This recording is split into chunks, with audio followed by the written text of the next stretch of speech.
Good afternoon, and welcome to the score composing masterclass, The Great World of Sound with Michael Nyman. But first of all, I introduce you to our friend and campus consultant, film historian, and author of many books, Peter Cowie. Please welcome him on stage.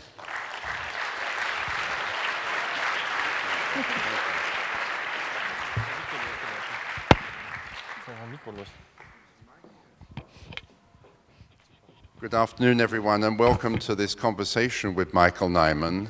It actually promises to be a much richer experience than that because we've got some great clips, not just from his scores for the cinema, but also for his work in the fields of cine opera and video artworks.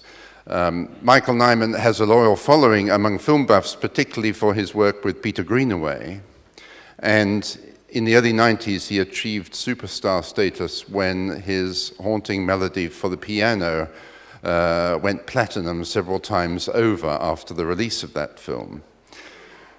So without further ado, please welcome the mentor of this year's score competition, Michael Nyman. Michael, welcome. Thank you.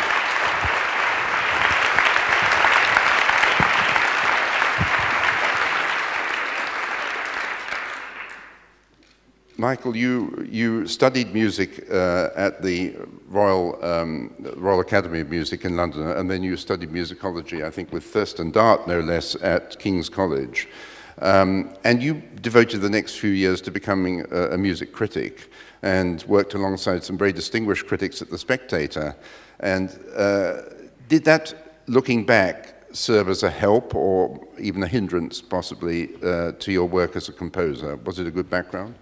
Good afternoon. Now, I'm using the Ray Fiennes technique here of the sideways mic. It seemed to work very well for him yesterday, but it's easy to do this. Yeah, most of the things that I've done have happened through accident. I had no intention to be a musicologist. I was just in the situation when I finished my 3 years at the Royal Academy of Music that I had no idea what I was going to do. And I noticed that Thurston Dart was opening a PhD course at King's College London, and I became for a year his only student and the only student in the music faculty at King's College London, and I proved that I had kind of no interest in being a musicologist, because I didn't become a musicologist because he was a rather inspired teacher. I went to see him one day, and he asked me whether, and this was at the age of, what was I, 20-something, 18, 19, whether I'd spent any time outside of the UK, or England as we called it in those days. And I said, yeah, I'd spent 10 days in Paris, and that was the sum total of my foreign travel. And he said, well, I think you should spend a year abroad. And I said, okay, fine. And I said, where? And he said, Eastern Europe. And I said, why? And he said, well, because the British Council are offering exchange scholarships to Eastern Europe. And I said, okay, which country would I go to? And the conversation is as quick as this. And he said, well, Bulgaria is full up and Czechoslovakia is not available. There's somewhere, and Romania left. So I said, I'll go to Romania. And I said, what would I study? And he said, well, I think you should study Romanian folk music. And I said, well, I know nothing about Romanian folk music. And he said, that's the reason I'm sending you there. So that's an English education system that doesn't exist anymore. So not only did I become a kind of musicologist, which has been useful in the sense that that as a musicologist, I studied the music of Henry Purcell as a kind of so-called scholarly editor, which obviously became very useful when I wrote the soundtrack for The Draftsman's Contract. And my 1 year in Romania, the academic year 19 65, 66, introduced me to what we used to call folk music, and then became ethnic music, and now is world music, and introduced me to a whole kind of manner of music making which has nothing to do with kind of notation and scores and the reproduction of written musical texts. And then the music criticism, again, was an accident. I had met some composers like Maxwell Davis and Alexander Goer and Harrison Birtwistle in the early 60s through a friend at the Royal Academy of Music. And through Birtwistle and that lot, I met a musicologist called David Drew, who even at that time was the world expert on Kurt Weill. And he rang me one day to say that that the Spectator wanted somebody to review a concert of Messiaen's Turangalila, and that the resident music critic, who was a gentleman called Charles Reed, who, this won't mean anything to anyone, I don't think, except Peter, who wrote the biography of Sir Malcolm Sargent, who was a very kind of smart, sort of pompous English conductor. So they wanted me to write, so I agreed to write this review of this Messiaen piece, which I knew nothing about. And I went to this concert, and I remember I'd drunk half a bottle of whiskey just to sort of steady my nerves. And I wrote the review, and they liked the review so much that they sacked Charles Reed and employed me for 4 or 5 years as a music critic. So that happened by accident. And then I became a composer again by accident. So it's, if I kind of sat here and advise you all to plan your careers and to very precisely focus on what you want to do and how to do it, then I'm not a good example. And you're famous for having been the first person, I think, to ascribe the term minimalist music when you were writing for The Spectator. Yeah, something October 1968. There's a kind of review by me which has the headline "Minimal Music," and I knew obviously in '66, '67 that minimal art existed, and there was a fantastic book published in America and England called Minimal Art, edited by Gregory Batcock. Which had articles by Barbara Rose. He's written about film too. Yeah, by Lucy Lippard. So I knew about minimal art, and I guess I knew, but hadn't really thought about it, that there was the musical equivalent of minimal art. And then I heard, and of course minimalism, when we talk about minimal music, what we really mean is there are 4 American composers, 4 American minimalists. What is interesting about my first use of the term minimal music was it was applied to a piece of music by a composer that no one's ever heard of and whose music nobody ever hears, and he's Danish and is called Henning Christiansen. And the most famous thing he did was to work with Joseph Beuys. So I first saw him live working with Beuys in the Edinburgh Festival in 1970. So again, that's a kind of accident. Again, it's a kind of throwaway. And this was 1968, and we're now talking in 2011, which is some years later. Is that 40 years later? Yes. 43. Yes. So 43 years later, this term has stuck to a particular genre approach to music, of which I am now a part, because at that time I wasn't a composer. I didn't write any music for another 8 years. And, minimalism has taken over the world, and, thank goodness. Can we jump forward those 8 Let's years? jump. Because the first clip we have is from the draftsman's contract. Can you tell us how you met Greenaway, and did he contact you, or did you meet him socially? Or? And again, this is another accident. My sister, who is younger than me, was a pupil at a girls' school in North London. And she had a friend who was a year older than her, who had a friend who was a filmmaker, and he was called Peter Greenaway. And this girlfriend of my sister's knew that I was a composer at that time. So this was in my first year at the Royal Academy of Music, 1961, and she thought I should meet Peter Greenaway.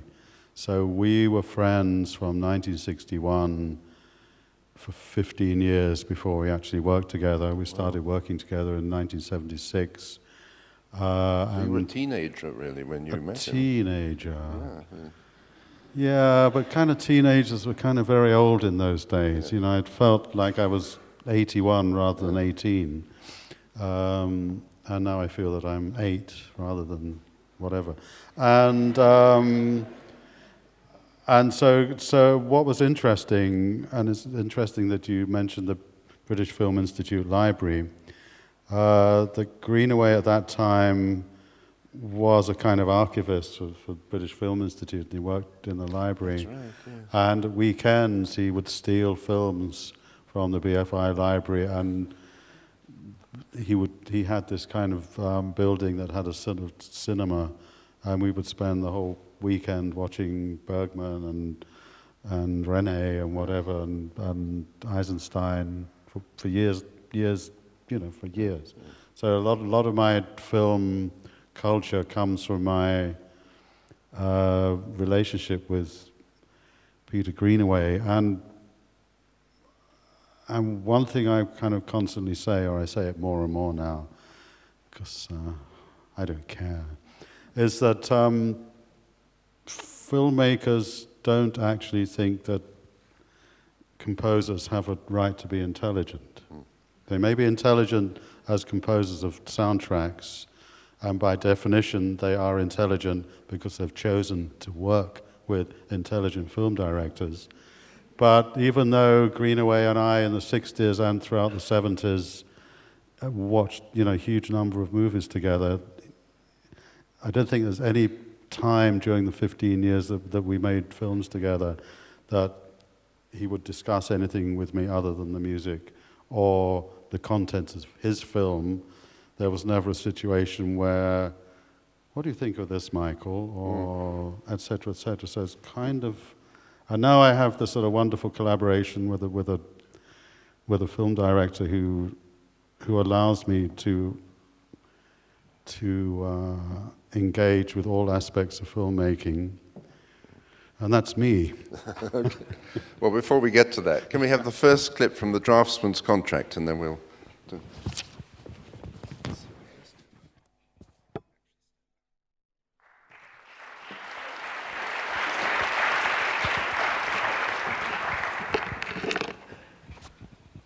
Yes, the first part of that is particularly, obviously, Purcell, as you've said. I mean, how do you do that? How do you create that pastiche? The interesting thing, and there are possibly 10 people in here who've already heard this story today.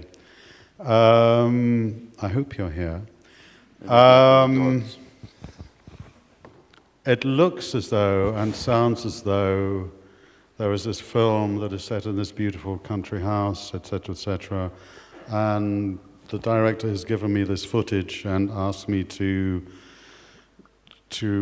best represent it musically. Totally wrong. Just as Neville, the draftsman, is given instructions, or is giving instructions about how the house will be represented and from what angle, and how people should keep out of the frame while he's doing the drawing. So the director gives the composer instructions, and the instructions that he gave me have nothing to do with what you see, but just with an instruction that there is a particular location for the drawing, and a piece of music needs to be attached to that location, so that you, as the audience, every time you hear the music that became known as Chasing Sheep, is best left to shepherds, will alert you to the fact that this particular drawing is being made at this particular time of day from this particular viewpoint of the house. So the music is there as a kind of topographical reference, basically to help the audience. That then set certain things in motion for me as a composer, because there were 12 drawings, so there were 12 pieces of music. We decided that all music would be based on pre-existing music by Henry Purcell, and that each of these drawings takes 6 days. So I decided as a composer that there will be 8 stages in which my music is drawn, is made, in the same way that there are 8 stages in which those drawings are made. So the whole thing becomes very abstract, and I basically sit down, totally independent of the film, which Peter hasn't in fact started shooting at this point when he gave me these instructions. This is good. Rafe, thank you. And then when the music is finished, you have this sense that just as the image is starting with a blank page, so the music begins with as close to a blank page as possible, which is just a bass line. And then the music for the second day adds some other detail to the bass line, etc., until you get like the complete representation of the completed drawing, which is the most complicated version of that particular piece of music. So I performed this task with huge seriousness. And then we record the score, and I give him the score, the soundtrack, and he kind of sits down with it, and he says, okay, this piece of music, which to me represented the completion of the drawing that we've just seen, the first drawing, he said, oh, this would go very well with my opening sequence, where the draftsman and his assistant is kind of setting up the preparation of the first drawing. So this whole kind of system that I've been laboring over is kind of totally dismissed, because Peter Greenaway, responds to the music totally kind of intuitively, and he realizes that music is the best way of representing his scene. Now, that scene you just saw, and as I say, nobody could deduce that from the way that the image and the music are combined, because it really looks as though, Michael, here's a scene, early morning, English countryside, write a piece of music which does such and such a thing. I was going to More ask accidents, you see. But, just as the accidents that through which your life is changed come in a context of a kind of life of which you are part, so this music obviously comes about through a musical life that I've created, but its ultimate use and purpose is changed by the engagement of other people's sensibilities and opinions and attitudes.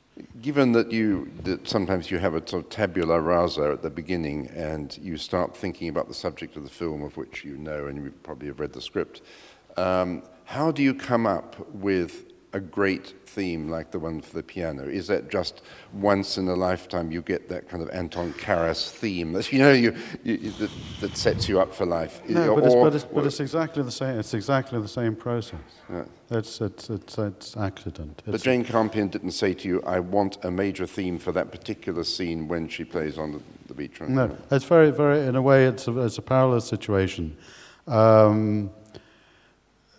Greenaway, because he was trained as an editor, liked to have the music available ahead of time before I started editing. So he didn't edit to temp music, and he didn't edit like blind, so to speak, or deaf. You know, he wanted the music there to give him a kind of editing rhythm. And it's interesting that the music for the second scene again was a piece of repetitive music by Purcell that I just basically treated as a kind of an independent piece of Michael Nyman music, and that because it had a certain mood, a certain drive, a certain kind of energy, he added it to that scene, and the two things are kind of totally inextricable. But if he'd said to me, okay, here's a scene where a German governess is teaching a little kid how to speak, how to name flowers or plants or fruits in German, there's no way that I would have come up with a piece of music like that. Mm-hmm. So by the same token, Holly Hunter was always going to play the piano in the piano. She was always going to be the pianist on set. So because she was going to have to be on location in, let's say, January, I had to write music for her to be able to learn sufficiently well to be able to play it on location in January. So the music had to be written ahead of time. And in the script, there would be a scene where Jane would say, Holly Hunter plays a piece of piano music. And of course, since Holly Hunter, the character, didn't speak, there will be no other information. And I would say the most intelligent question I've ever asked a director, maybe the only intelligent question, is, okay, Jane, if Holly Hunter could speak at this point and would express herself with words, in words, rather than music, what would she be saying? So I then had a script which had this piece of music represents such and such a mode of expression.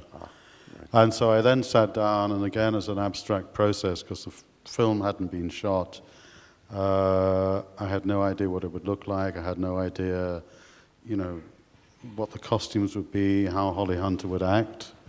I'd only ever seen her in broadcast news, which is about as far from the piano as you can imagine, and as a performance. So I just wrote a series of piano pieces, and I wrote one called P1, Piano 1, put it on the floor, P2, etc., etc., etc. And again, I explained this morning.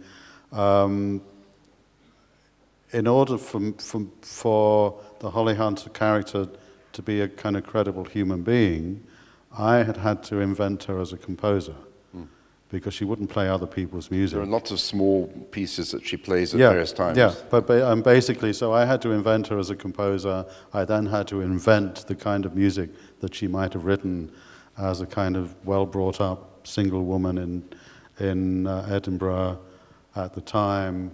And I thought, what would she have played? So fortunately, again, my musicology and my musicological instincts came into play. And in the same university music library where I had studied in the early 60s as a musicologist, and then where I discovered the Purcell music that I used in the Draftsman's Contract 8 or 10 years earlier, I found a volume of Scottish songs which was called something like Scottish Popular Songs, because I decided that if she was going to be a composer, she would be a composer making her own versions of Scottish songs. So I transcribed a bunch of rather amazing songs, and then set about putting them in some sort of pianistic context. And the piece that is known as the Heart Asks Pleasure First, that everyone knows, is, if you look at the kind of original score, just called P2, because that's piano 2, the second cue. And I wrote it, finished it, put it on the pile, went on to compose P3, and nobody knew, least of all me, that piece of music would kind of take over the world. And it's kind of interesting that before the film was shown in Cannes, we tried to interest the guy who ran Milan Records, whatever his name is, bless his soul, in the soundtrack album, and we showed him the film. We arranged a screening of the film, and he said, who's going to watch a film, set in the 19th century where a husband sort of chops off the finger of his wife?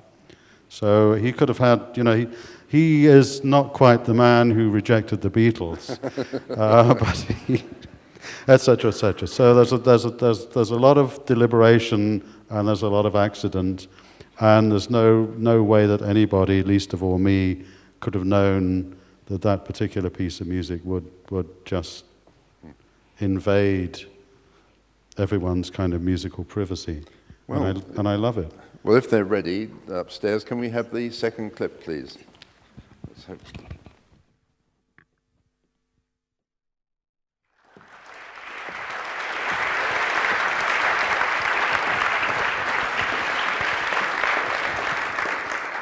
And the editor doesn't betray you in that sequence. The editing is so good, isn't it? The editing, yeah. And the only thing that I slightly regret is that since Holly Hunter is playing the piano herself, it's only in that last shot that you actually see her playing the piano. Whereas when you see her kind of front on, it looks as though she's doing what every actor and actress does, which is sort of pretending to play. But I mean, the most incredible thing that Holly did was, obviously everything was recorded on location, and the sound was crap. Apparently, obviously location sound, and also it was a sort of ancient 19th century piano that didn't sound very good. So we took her into a sort of post-production studio in Munich, and she re-recorded her music precisely in sync to,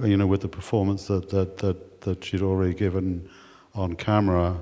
And it was the most amazing thing I've ever seen, because there are professional musicians, professional pianists who would not be able to look at themselves on the screen and to reproduce a performance. And she, she was amazing, and everyone thought she was absolutely wonderful, and she was. And there was one cue when I think we may have been in a hurry, and we didn't actually kind of congratulate her and thank her enough, and she actually kind of stormed off and said, look what I'm doing. You don't even praise me for doing it. It was quite like amazing. A character in the film. Yeah, exactly. Yeah. Did Hollywood come calling quickly after this success? There seemed to be a lot of films that were similar to the piano. Scripts that were offered to me. There's something called something Bride. What was it? And I kind of I rejected them all, because it was that whole kind of remake, the remake syndrome. And then the film that I chose to break the 19th century spell with was a film called 6 Days and 6 Nights by Diane Curis, that nobody really knows. No. French film. That basically that was set in contemporary Paris with two sisters and a guy, and so it was about the most abrupt and kind of severe dislocation from the beach in New Zealand that I could find, and it's kind of been downhill ever since, really. How did you adapt to Hollywood when you? I assume you did Gattaca. I assume you recorded it in Los Angeles. Yeah. What's the difference between, say, European conditions and there? Well, I really only did one Hollywood film, and that was Gattaca, and that really felt like like working in Europe because Andrew Nicol was a New Zealander and he'd been in London for a long time making TV commercials, and he'd written Andrew Nicol. What? The Jim Carrey film that Peter Weir directed.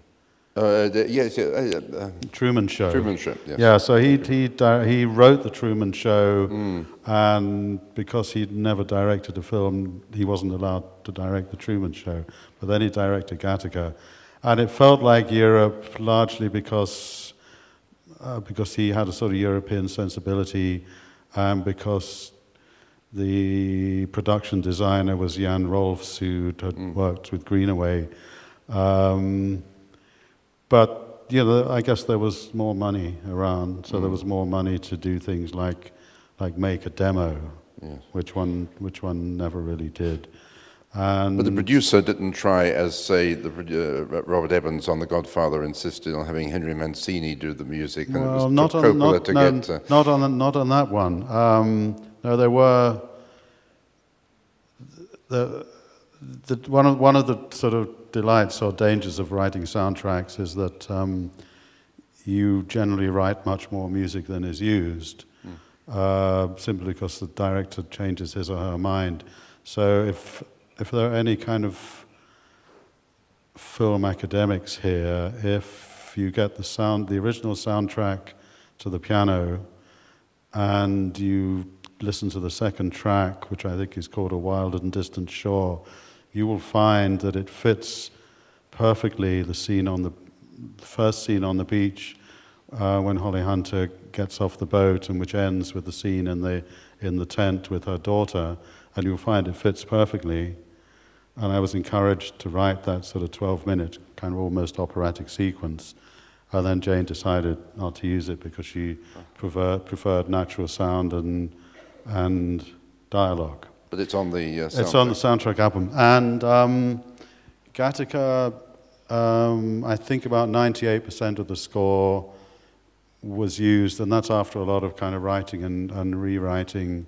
And the sort of 2 or 3% that wasn't used was that one of the 3 producers, someone called Stacy something or other, didn't kind of understand the piece of music that I'd written, so she decided to delete it. Otherwise, everything was there.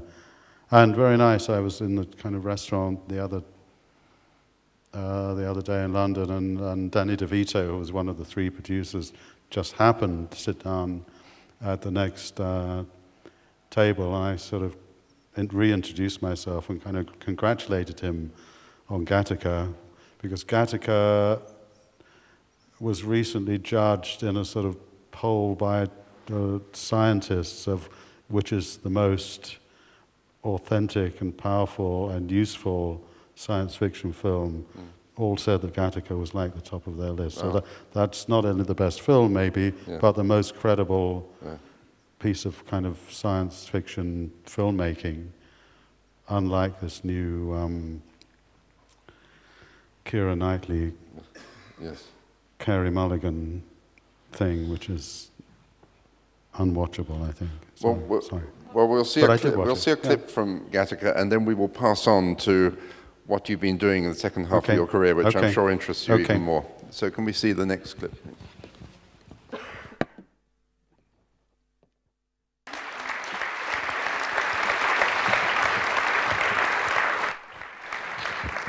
Well, Michael, yesterday I believe that Nyman with a movie camera was screened at the Babylon here, and I have not seen it with an audience. I've seen it at home, and I was amazed at the complexity of it, and it gave an entirely new image of, for me, Michael Nyman as a filmmaker of some sophistication and some great patience, and I mean, all the visuals arrest one's attention. Every one of them resonates after it. And do you want to talk about that, or do you want to talk perhaps about the Michael Nyman band that you've created into this second part of your career, where you, I wouldn't say abandoned soundtracks, but you perhaps moved on to other things? Well, the Michael Nyman band, I guess, was founded in 1976, which is when I started writing music again. So what was very interesting about being a film composer, working with Peter Greenaway,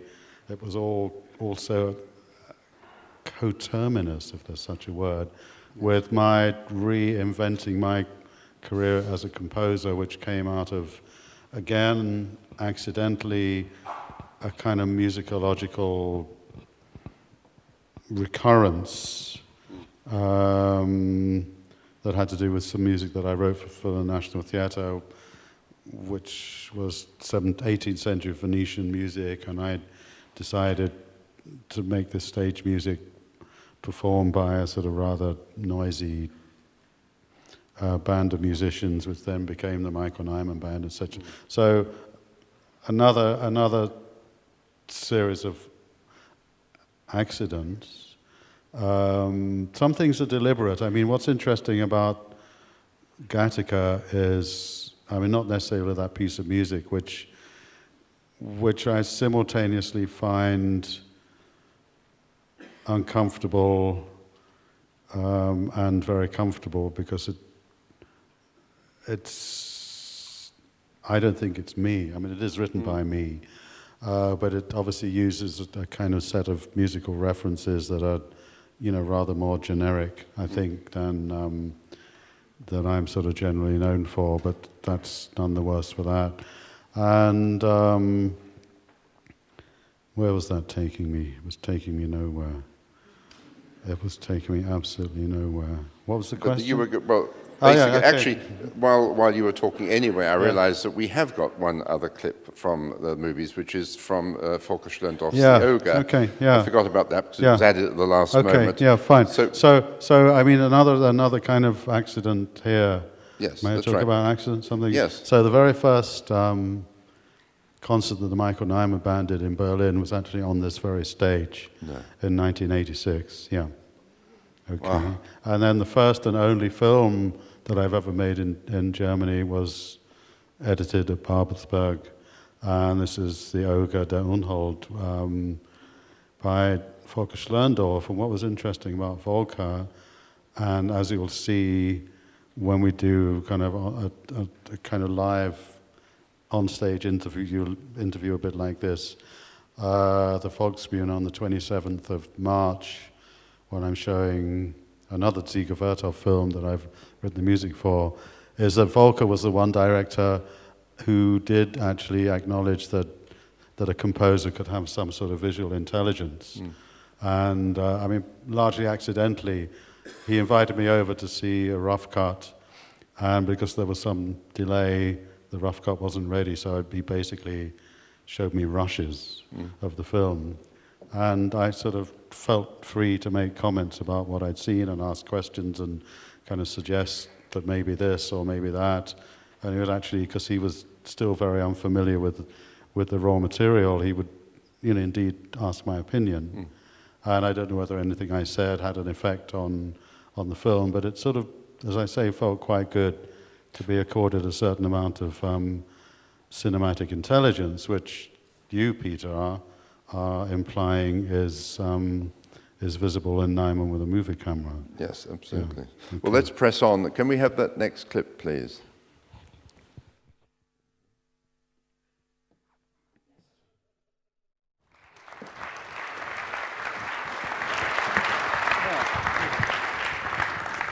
One of the things that segues into what we want to talk about now is that, for me anyway, much of your music has a hypnotic quality, and very often you will not repeat yourself, but you will keep going with a sort of mesmeric rhythm. And in that hunt scene, you see that, and you also see it in The End of the Affair and other films you've scored, I think. Yeah.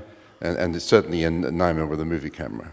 You keep moving forward all the time. Yeah, but the interesting thing, as we'll see, if we show the whole of one of my films, the way I shoot those films and the way I edit them when they need editing, because generally they don't, because they're all kind of shot in a single shot, or some of them are, there's that same obsessiveness, persistence, or whatever, and it's either a kind of negative thing or a positive thing. People that don't like it think it's negative, and people that do like it. But a little goes a long way. A little seems to go a vast distance. Yeah.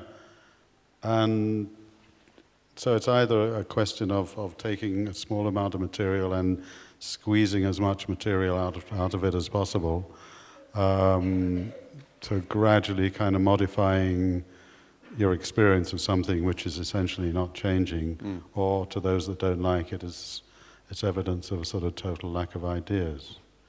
Well, the next clip will be from Moscow, which is unfamiliar to me. Do you want to tell us about Moscow? I mean, one of the things I do is, quite often put in front of cameramen and what are they called? Photographers and interviewers. Either in a situation like this or in studios, and I was in a radio studio in Moscow, I don't know, about 10 years ago or so. I was doing an interview, as you'll see, and I thought I would, just because I was a little bored, I would film the interview. And again, I had no intention of making it into film, but then 4 or 5 years ago when I started, I was, looking at the archive of material that I'd shot over the previous 10 or 15 years. I discovered this film and decided to turn it into one of my so-called art films, and my editor, Max Pugh, suggested that there has to be a soundtrack.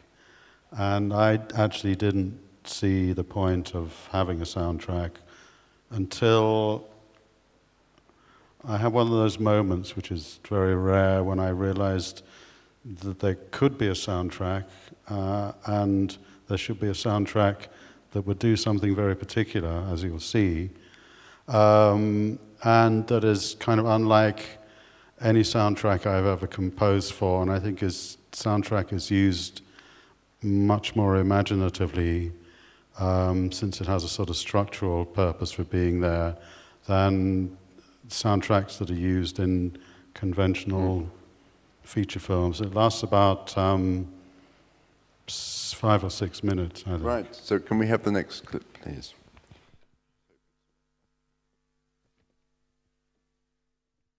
Very good.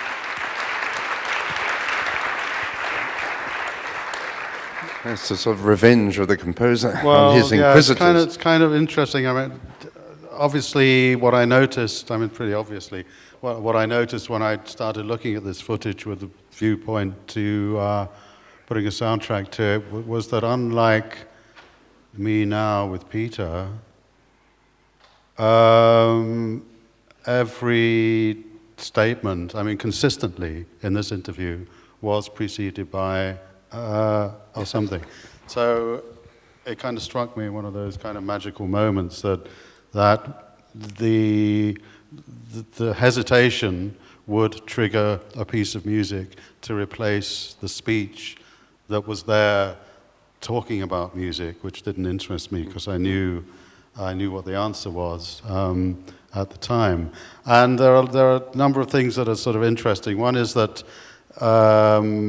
obviously the duration of the piece of music is precisely the duration of my answer, which makes it a sort of John Cage sort of randomizing process, because there could be 32 seconds of this answer and 1 minute, 10 seconds of another answer.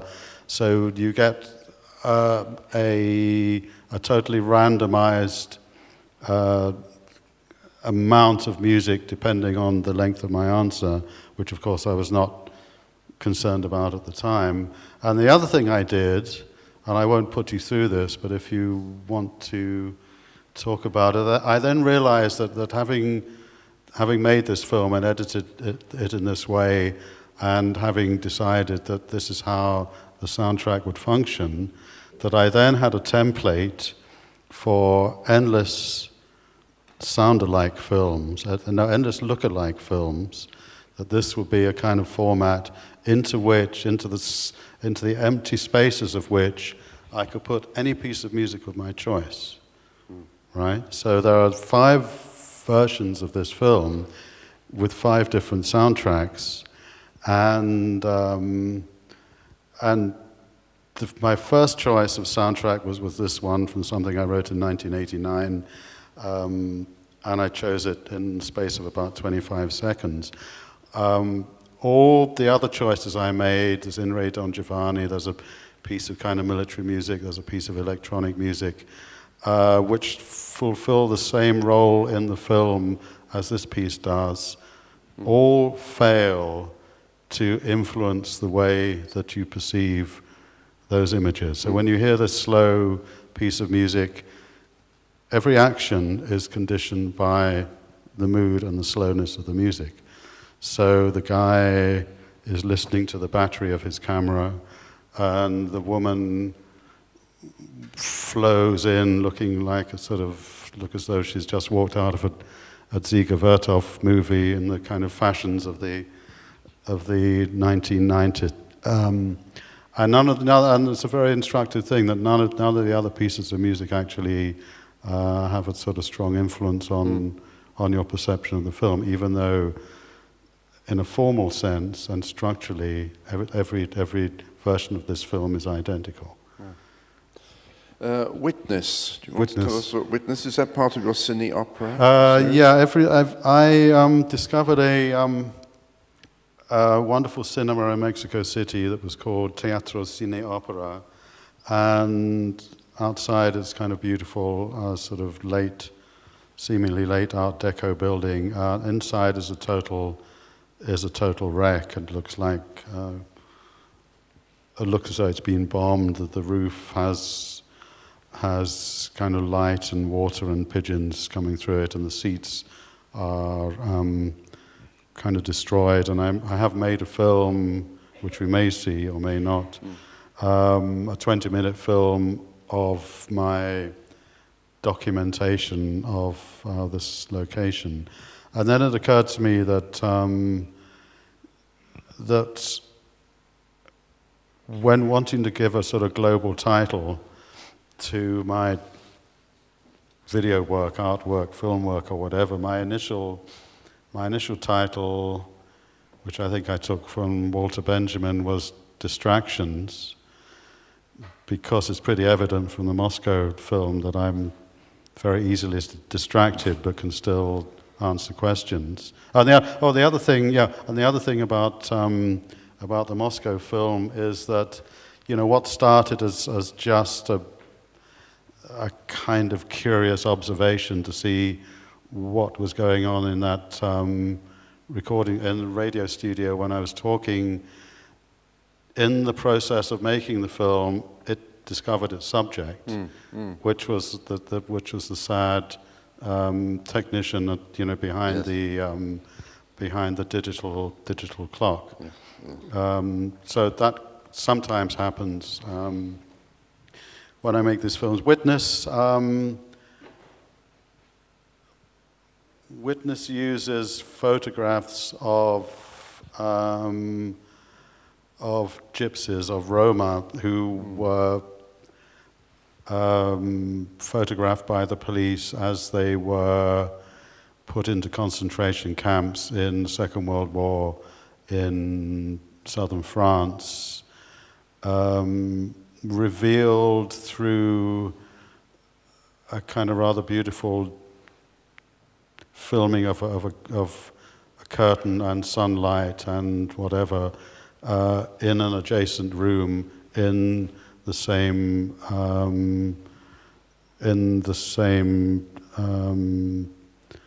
place where the photographs of the gypsies were displayed in a photographic exhibition in Arles, and I decided, quite accidentally again, or not intentionally, to bring these two totally different kinds of images together. And it's part of a series called Those That Have Been Photographed. Fine, we have the next extract. No, it's about 6 minutes again.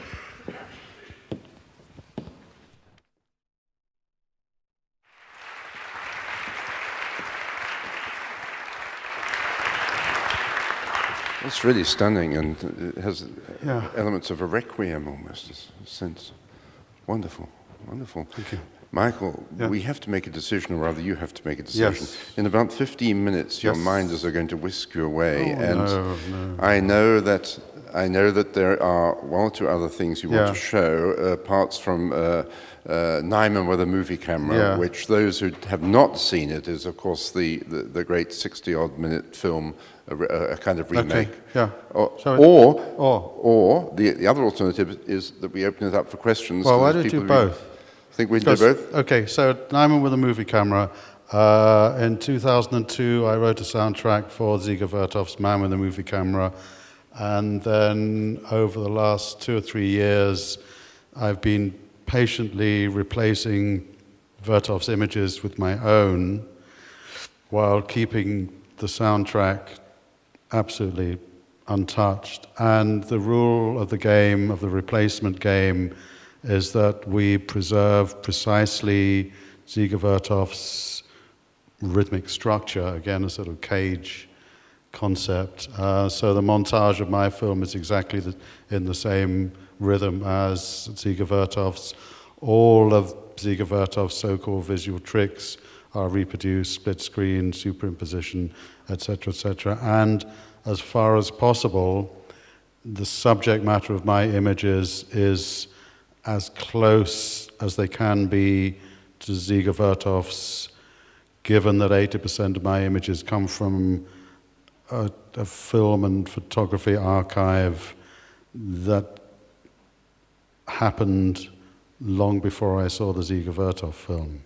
And was there a score originally in existence, a Russian score that was played at public performances? I think there are certainly instructions. The interesting thing about Ziga Vertov was that basically he became a filmmaker because he was a sound artist who couldn't, because of the sort of lack of equipment, a bit like Edgar Varese, I suppose, couldn't do with recorded sound what he wanted to do, and therefore turned to images, produced images, which I guess there is some kind of analogy, except I don't find recorded sound particularly interesting. And so all the images you see here are filmed by me on a variety of digital cameras, but mostly this. And the other interesting thing about the project is that I'm constantly feeding it back in itself material. So I was sitting there yesterday watching Ray Fiennes and Istvan Szabo on stage in a theater with a big screen. So the next time this film is shown, the images that I shot yesterday on this very stage will be incorporated into the version of the film. Yeah. Good publicity for the campus. Exactly. Yeah. So there's a sort of tiny little bottom edge is the two talking heads, and the basic frame is the talent campus sign. I've got an idea, Michael. If I can communicate with the projectionist, I'm wondering, or his staff, if you could somehow, while we're answering questions, if you could go to that last clip, which is from Nyman with a movie camera, and skip the rest, so that we could end with that. Would that make sense? Our friends out there? And the interesting thing, or an interesting thing, is that because I'm totally in, I mean, the nature and rhythm of my images is totally dependent on Ziga Vertov. The kind of sort of minimalist, luxuriating slowness of repeating and varying the same image over and over again that you saw in Witness 2 is kind of totally not applicable.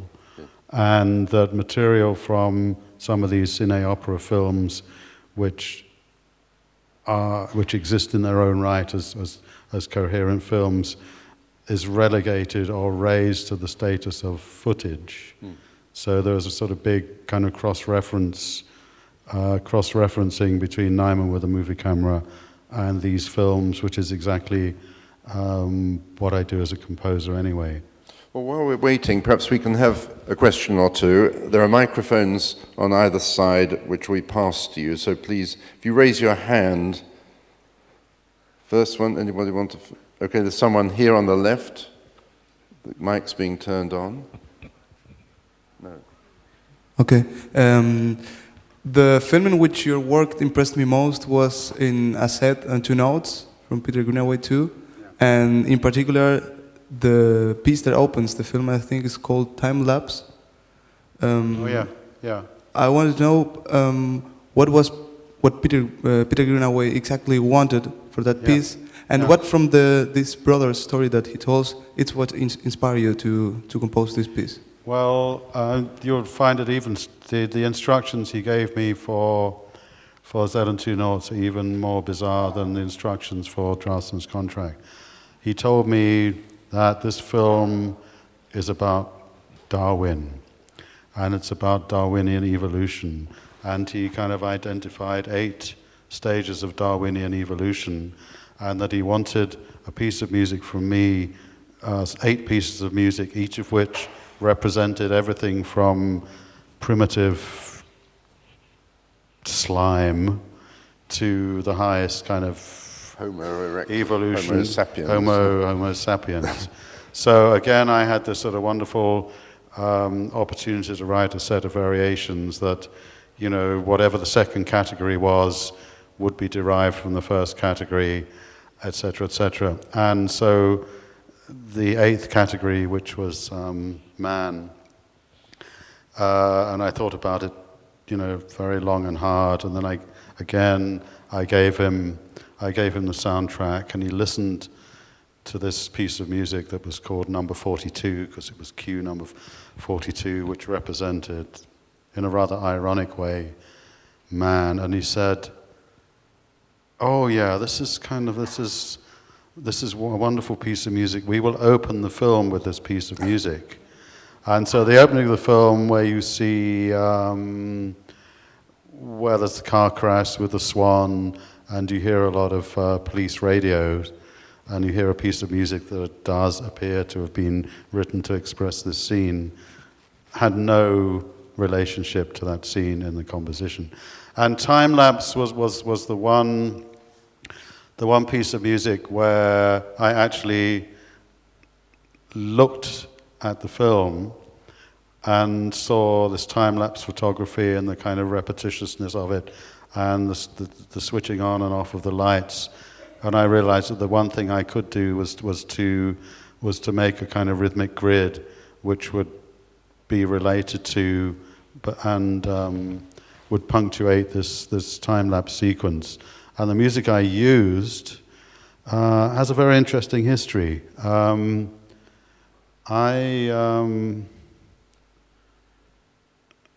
I was once asked to write music for a German film this was possibly in the 80s, late 70s, early 80s, that was directed by somebody called Angelika something or other, and was a film about an English Catholic woman called Mary Ward. And I forget, quick, where's the music? And,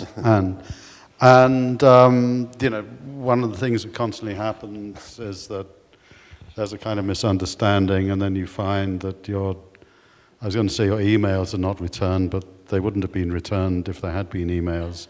And then you hear on the grapevine that another composer was being selected. But in the meantime, I had designated some music as being suitable for this history of 16th century Catholicism.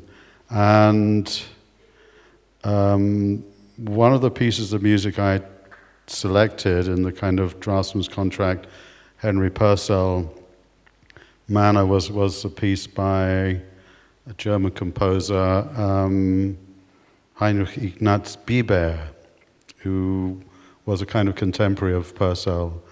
And I found this requiem, and I copied down this sort of beautiful chord progression, which was going to be the main theme of this of this Mary Ward film, and as I say, the film was cancelled, but the music was still there. So when I, a few years later, started writing the music for Greenaway, and there was this necessity for this kind of regular, music with a regular beat, I reverted to this piece by Bieber, and that's how Time Lapse came about. But Time Lapse is very well known from, as you say, from a Z and two noughts, but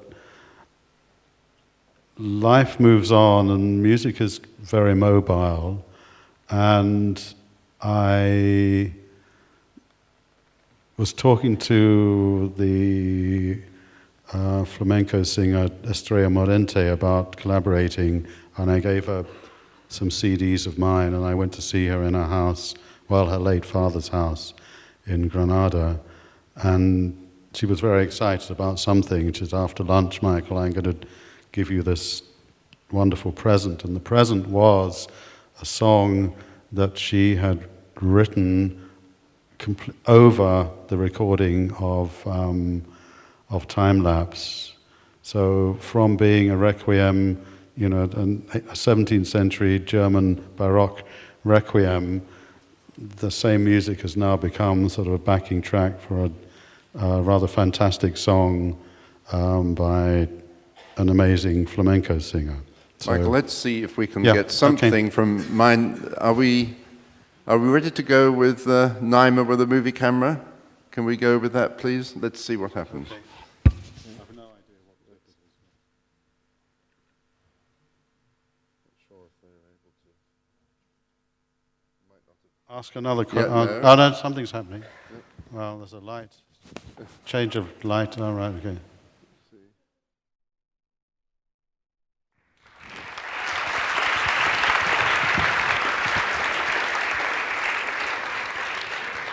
So we see the Russian into the... Well, exactly. My cast of characters. You may be next. And this film has been shown here. Has it been shown widely in its various forms? Toronto Film Festival, Turin Film Festival. We played it with live music, the Michael Nyman Band, did it at the Barbican, etc., etc. And as I say, it's 98% finished.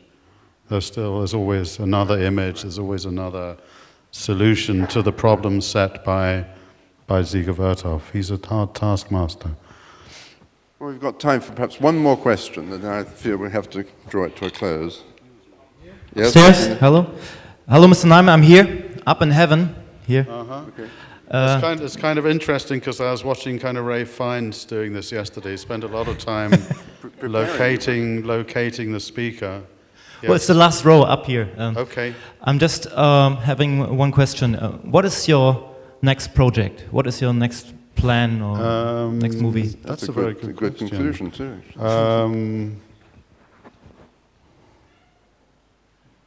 Yeah, I don't know. Well, this is a movable feast, isn't it? Yeah. I mean, you can go on.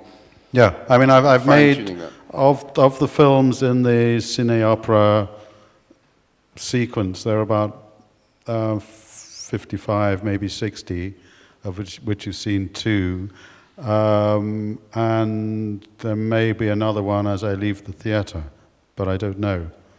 Is it more satisfying to you than doing those film scores for films by other people? Yeah, because the interesting thing is that when I jokingly said that that I'm a wonderful collaborator with myself, the point I made about the music for the Moscow film being selected in the space of less than a minute, and that the music that I select always seems to work, makes me wonder why film directors find it so difficult to sometimes get composers to write the kind of music that they're happy with.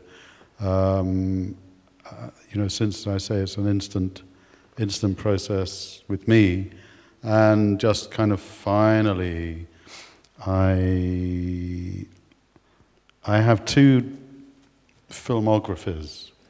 I have a filmography of the films that have my soundtracks, Draftsman's Contract, etc., etc. But I think the more interesting filmography is that the soundtracks for films that I didn't get to write, or that I did write, but either didn't finish because I was dismissed from the film, or did finish, but the music was taken off the film, which happens to all composers, whether it's Morricone or Phil Glass. I'm sure it happened to John Barry or whatever. And I guess sitting here in Berlin, the one film that did escape after a lot of communication with the director was Goodbye Lenin. Oh. And, you know, hours and hours, days and days, weeks and weeks of communication with Wolfgang Becker. Had the single result was that I was kind of easily replaced by that other guy. But we don't remember the music, you see. We would have if you'd done it. Well, that's very nice of you to say. What was that? Look, I've even forgotten his name. What? Jan Tiersen, yeah. Which is a kind of interesting choice because I've never really kind of associated my music with his music. So it's very interesting how, I mean, that's a kind of interesting indication of how intelligent directors perceive and define the musical content of a film. Michael, you're going to be back tomorrow, right, for the score competition, the great climax of this week, and you've given an enormous amount of time to these composers, I know. So to come here this afternoon has been an extra bonus for us, and we're very, very grateful. Thank you. Okay. There's so much more to say, but well, come back next year. Okay, thank you, Peter. Thank you very much, Michael.